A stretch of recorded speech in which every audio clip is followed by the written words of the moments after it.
Para actualizar la información de la base de datos por código, teníamos dos posibilidades.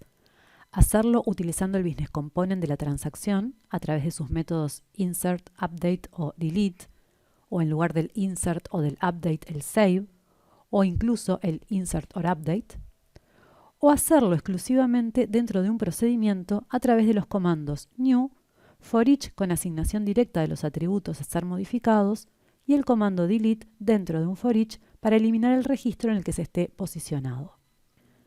La enorme diferencia entre estas dos alternativas consistía en que, mientras que la primera estaba fuertemente ligada a la lógica de la transacción, puesto que se disparaban las reglas, incluyendo el control de duplicados y de integridad referencial, en la segunda, la actualización es independiente de la transacción, por lo que no se disparará regla alguna y el único control que se realizará será el de duplicados. Así, podríamos asignar una categoría inexistente que el programa no lo chequeará, aunque sí lo hará la base de datos y la ejecución se verá interrumpida con una pantalla de error indeseable en el navegador del usuario. Sigamos profundizando entonces en la primera alternativa, la de los business components. Si queríamos insertar una atracción turística nueva utilizando el business component, alcanzaba con crear una variable de este tipo, asignarle un nuevo espacio de memoria. No es imprescindible, pero es una buena práctica para asegurarnos de que no importa qué haya pasado antes, la variable en este momento estará completamente nueva. Asignar valor a todos los elementos del business component correspondientes a atributos de la tabla. Si el identificador es autonumerado, por ejemplo, no necesitamos asignarle valor, lo hará la base de datos cuando insertemos.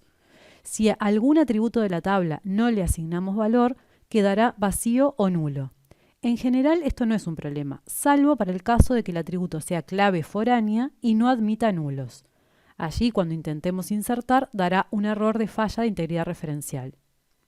Y finalmente, tras cargar la estructura del business component, solamente resta invocar el método insert, comiteando si así lo deseamos cuando la inserción es exitosa. Esto es equivalente a utilizar el método save, ya que en este caso, como la variable business component está en modo insert, intentará insertar y no hacer un update. Recordemos que entre las variables estándar de toda transacción encontraremos la de nombre mode. Esta variable contiene en todo momento el modo en que se encuentra ejecutando la transacción. Para poder manejar en alto nivel sus valores, el módulo GNexus incorpora el dominio enumerado trnmode, que puede asumir los 4 valores insert, update, delete y display, que indica que solamente se está visualizando la información, pero no se hará nada con ella. Cuando la transacción se abre, si no le especificamos que reciba como parámetros modo e identificador, lo hace en modo insert. Por eso los campos se encuentran vacíos. Cuando salimos del identificador, se busca si existe registro con el valor que le dejamos, en este caso 0. Y como no encuentra, la transacción queda en modo insert. Si tuviéramos reglas condicionadas con if insert, se irían disparando. Grabamos. Al hacerlo, nos informa que los datos se han insertado, pero además lo que podemos ver es que el formulario se ha vaciado nuevamente, lo que significa que la transacción ha vuelto a quedar en modo insert. Como veremos, esto no sucederá cuando insertemos a través del business component, que quedará en modo update.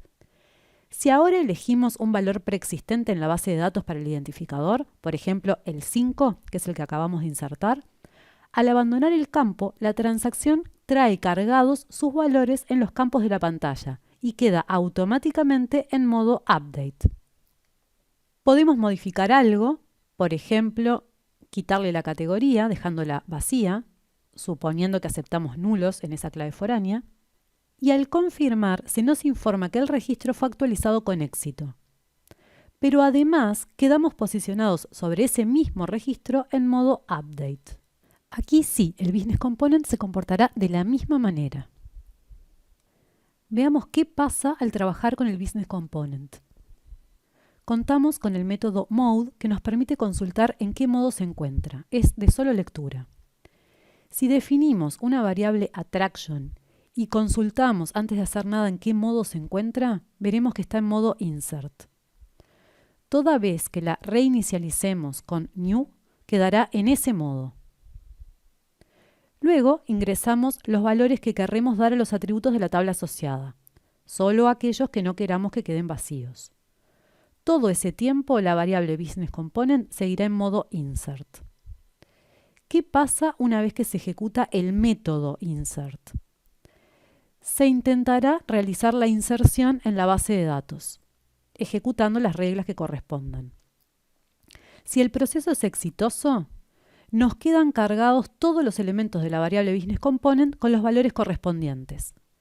Como Attraction ID es autonumerado, obtenemos el valor que se le asignó en la base de datos. Y los atributos que en la transacción son inferidos, aquí también se cargan, de modo que podamos consultarlos. Y por otro lado, el modo de la variable Business Component pasa a ser Update. Por otro lado, si lo que queríamos era modificar la atracción turística de ID2, cambiándole la categoría por Tourist Site, alcanzaba con cargar en la variable Business Component Attraction los valores del registro de clave primaria 2 de la tabla Attraction. Esto lo hacíamos con el método load, que automáticamente, de existir ese registro, dejaba la variable en modo update. Luego, asignar valor a todos los elementos del Business Component que queramos modificar. En este caso, solo Category ID, pues los demás queremos que queden con el valor que tenían. Y finalmente, invocar al método update para realizar esa actualización en la base de datos, comiteando si la operación fue exitosa. Una vez que se realiza el update, el elemento category name que es inferido en la transacción queda en la variable con el valor correcto. La variable sigue quedando en modo update. También aquí es equivalente utilizar el método save, ya que en este caso, como la variable Business Component luego del load quedó en modo update, el save intentará actualizar y no insertar. Si lo que queríamos era modificar la categoría de todas las atracciones turísticas que, siendo de Beijing, correspondieran a monumentos para asignarles ahora la categoría Tourist Site, entonces alcanzaba con colocar el código anterior dentro de un for each que selecciona únicamente los registros deseados.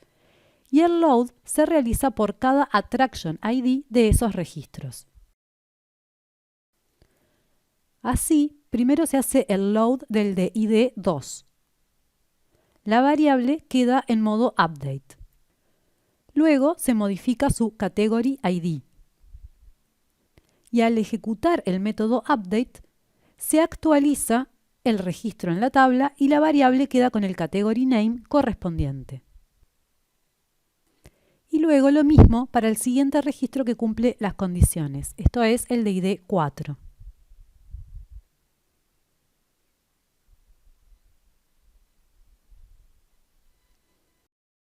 Si en cambio queríamos eliminar una atracción turística, por ejemplo la de identificador 2, primero teníamos que cargarla en la variable Business Component, tras lo cual queda en modo update. Y luego utilizar el método delete, que la borra de la tabla y deja la variable cargada con los datos, pero en modo delete. Luego preguntamos por success para poder dar la orden de commit. Pero, ¿y si lo que queríamos era eliminar todas las atracciones del tipo monumento de Beijing? Otra vez ubicábamos una a una las atracciones con el for each y las cargábamos con el load. Y luego utilizábamos el método delete para eliminarlas. Esto resultó bastante simple en un Business Component de un nivel, pero ¿cómo trabajamos con uno de 2 niveles? ¿Cómo hacemos para insertar, actualizar y eliminar líneas? Es lo que veremos en el próximo video.